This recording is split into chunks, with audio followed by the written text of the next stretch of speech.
শাইতানির রাজিম বিসমিল্লাহির রহমানির রহিম।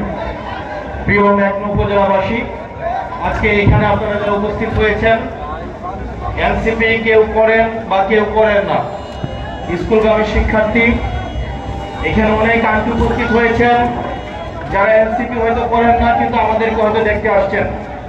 এখানে বিএনপির অনেক শুভাকাঙ্ক্ষী ভাইরা এখানে উপস্থিত হয়েছেন, বাংলাদেশ জামাতে ইসলামের অনেক নেতা কর্মীরা এখানে উপস্থিত হয়েছেন, এনসিপি কে যারা পছন্দ করেন তারাও উপস্থিত হয়েছেন, এনসিপি যারা পছন্দ করেন না তারাও এখানে উপস্থিত হয়েছেন। আপনাদেরকে সবাইকে আজকের এই প্রোগ্রামে আমি স্বাগত জানাচ্ছি। প্রিয় মেঘনাবাসী, আমি যখন আজকে এখানে উপস্থিত হয়েছি আপনাদের মেঘনা উপজেলায়, এটা আমাদের খুবই কাছের একটা উপজেলা। আমার বাড়ি দেবিদ্বার, এখান থেকে খুবই কাছের, আমরা একই এলাকার মানুষ। আমার মা বোনেরা আজকে এখানে উপস্থিত আছেন। আপনাদের সবাইকে আজকে একটা বিষয়, আজকে যখন আমরা এখানে উপস্থিত হয়েছি, আমরা বিভিন্ন জায়গায় দেখতে পাচ্ছি যে আজকের প্রোগ্রামে অনেকেই বলছেন এই সরকারের অনেক গুণ, 3 মাসে 4 গুণ। এখন এই বিষয়গুলো আমরা বলতে চাই না, আমরা এত তাড়াতাড়ি এসব বলতে চাই না। এত উপজেলায় 3 মাসের 4টা যদি খুন হয়, স্বরাষ্ট্রমন্ত্রী আসলে কি করেন? স্বরাষ্ট্রমন্ত্রী উনি মাঝে মাঝে প্রধানমন্ত্রীর পক্ষে কথা বলেন, উনি মাঝে মাঝে অর্থমন্ত্রীর পক্ষে কথা বলেন। আসলে উনার মন্ত্রণালয় নিয়ে ওনার কোনো চিন্তা নাই। এখন মানুষ যেভাবে বলা শুরু করছে যে এই মেঘনা উপজেলার মানুষ, আমি আসতে শুনলাম আমাকে এখানে বলছে যে এই সরকারের অনেক গুণ, মেঘনা উপজেলায় 3 মাসে 4 গুণ। এই যে আমি আজকে আসলাম, মানুষ যে ব্যানারে ব্যানারে বলছে বিচার চাই, স্ত্রী তার স্বামীর হত্যার বিচার চাচ্ছে, সন্তান তার বাবা হত্যার বিচার চাচ্ছে, মা তার সন্তান হত্যার বিচার চাচ্ছে। এই বিচারটা করবে কারা? আমরা অত্যন্ত দুঃখের সাথে এবং পরিতাপের সাথে দেখতে পাচ্ছি আইন শৃঙ্খলার যে অবনতি হচ্ছে, এই ধারা যদি অব্যাহত থাকে তাহলে এই সরকারের প্রতি মানুষের আস্থা দিন দিন যেভাবে তলানিতে ঠেকছে, কিছুদিনের মধ্যেই এই আস্থা নাই হয়ে যাবে। এই জন্য এই সরকারের উচিত যার কাজ সে যেন করে।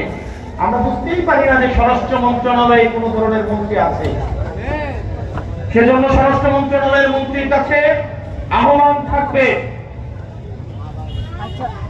যথাযথভাবে আইন শৃঙ্খলা পরিস্থিতির উন্নতি করতে হবে এবং স্থানীয় যে থানাগুলোতে এই হত্যা মামলাগুলো হয়েছে, এই হত্যা মামলাগুলোর সাথে যারা জড়িত, পুলিশ প্রশাসনের কাছে আমাদের সবার পক্ষ থেকে আহ্বান থাকবে আপনারা যথাযথ আইনানুগ প্রক্রিয়া অনুসরণ করে যারা খুনি রয়েছে তাদের বিরুদ্ধে যথাযথভাবে ব্যবস্থা আপনারা নেবেন। এবং এই বিষয়গুলো স্থানীয় এনসিপি আমাদের যারা নেতা কর্মী আছে তারা এই বিষয়গুলো নজরদারিতে রাখবে যে আপনারা কি ব্যবস্থা নিয়েছেন অপরাধীদের বিরুদ্ধে। প্রিয় মেঘনা উপজেলাবাসী, আমরা দেখতে পেয়েছি এই মেঘনা উপজেলায় অনলাইন জুয়ায় আমাদের সয়লাভ হয়ে গিয়েছে। এখানের অনেক মানুষ যারা 200-300 টাকা শ্রমের বিনিময়ে কাজ করে অনলাইন জুয়ায় এখন আসক্ত হয়ে গিয়েছে। এই সরকারের কাছে আহ্বান থাকবে অনলাইন জুয়া এটাকে কিভাবে নিয়ন্ত্রণ করা যায়, আপনারা নীতিগত পর্যায়ে আপনারা সিদ্ধান্ত নেবেন। না হয় যুব সমাজের যে অবক্ষয়, সে অবক্ষয় ঠেকানোর কোনো আর ব্যবস্থা থাকবে না। এবং মাদকের যে বিস্তার ঘটেছে, প্রত্যেকটা ঘরে ঘরে আমরা দেখতে পাই মাদক নিয়ে কথা বললে একটা আইওয়াশ কিছু অভিযান পরিচালনা করে মাদক সেবকদেরকে ধরা হয়, কিন্তু মাদকের যারা সিন্ডিকেট চালায়, মাদকের যারা ব্যবসা করে, মাদকের যারা সরবরাহ করে, তারা দেখা যায় নেতাদের সাথে তারা ঘোরাফেরা করে।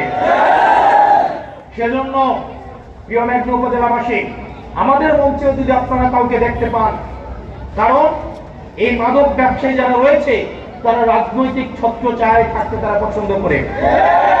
তারা দেখা যায় রাজনৈতিক নেতাদের আশেপাশে থেকে তাদের সাথে দূর থেকে একটা সেলফি তুলবে, আসবে। এই যে এখানে অনেকে আমার সাথে এসে ছবি তুলে গেছেন, আমি কোনোদেরকে চিনি, আমার সাথে আসলো, একটা ছবি তুললো, দূর থেকে একটা ছবি তুললো, এই ছবি ফেসবুকে পোস্ট দিবে যে নেতার সাথে গুরুত্বপূর্ণ আলোচনার অংশ হিসেবে। ওর সাথে আমার দেখা দিচ্ছে 5 সেকেন্ড। এরকম যদি আপনারা আমাদের মধ্যে কাউকে দেখতে পান, এনসিপির মধ্যেও যদি কাউকে দেখতে পান, আপনারা সবাই ধরে নিয়ে তাকে থানায় সোপর্দ করে দিয়ে আসবেন। একই সাথে সাথে সরকারের কাছে আহ্বান থাকবে, এই মাদকের সিন্ডিকেটকে যদি আপনারা নিয়ন্ত্রণ করতে না পারেন, আমাকে কিছুদিন আগে একজন বললেন, আপনি যদি মাদক কিনতে চান তাহলে বেশি কোথাও যাওয়া লাগবে না, আপনি প্রয়োজনে অনেক থানা থেকে আমাদের পুলিশ ভাইয়েরা তারা নিরলসভাবে পরিশ্রম করে যাচ্ছে আইন শৃঙ্খলা পরিস্থিতিকে উন্নত করার জন্য, কিন্তু পুলিশের মধ্যে একটা অংশ যারা পুলিশের ভাবমূর্তি ক্ষুণ্ণ করতে চায়, তারাও মাদকের সাথে বিভিন্ন ভাবে জড়িত হয়েছে।